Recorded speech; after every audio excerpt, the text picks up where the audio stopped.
ekene dịrị unu ụmụ Igbo nke m. Ngozi Chukwuka Adaobi jele na-ekenekwu unu.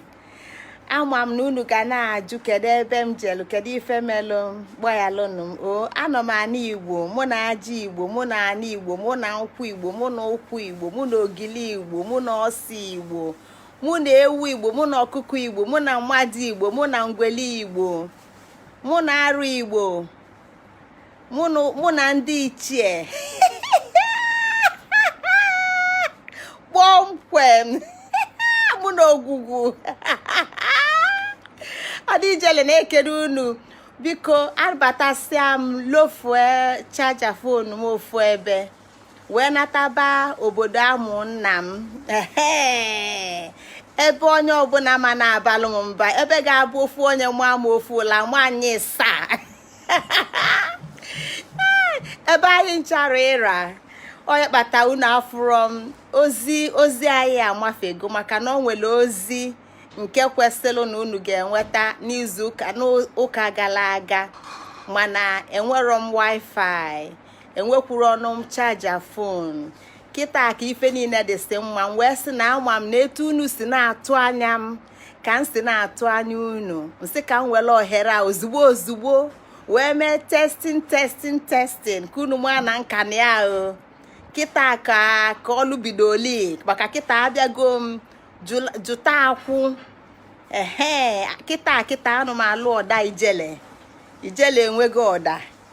Ekene dịrị unu ụmụnne m, nọlụkwa n'ọfụma. Nke a bụ ka m wee si unu na m abatago m online. Afụlụ m unu n'anya ife dị egwu.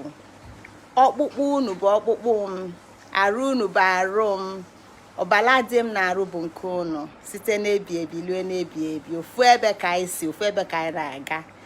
Bilukwanụ o, aga m ezite ozi wee gwazie unu oge m ga-abịa online. O nwere ofu ozi nke anyị mafelu nke izuụka gara aga. Kịta ọ dịzi ozi na-abụọ ga-abịa. Akarọ mmalụ ka anyị ga-esi mie nyenụ m ohere, maka kịta ezigbo aṅụli ju m n'obi. Si kamgbe m batalụ, ụmụnne m gbaa m okilikili, ụmụnna m gbaa m okilikili.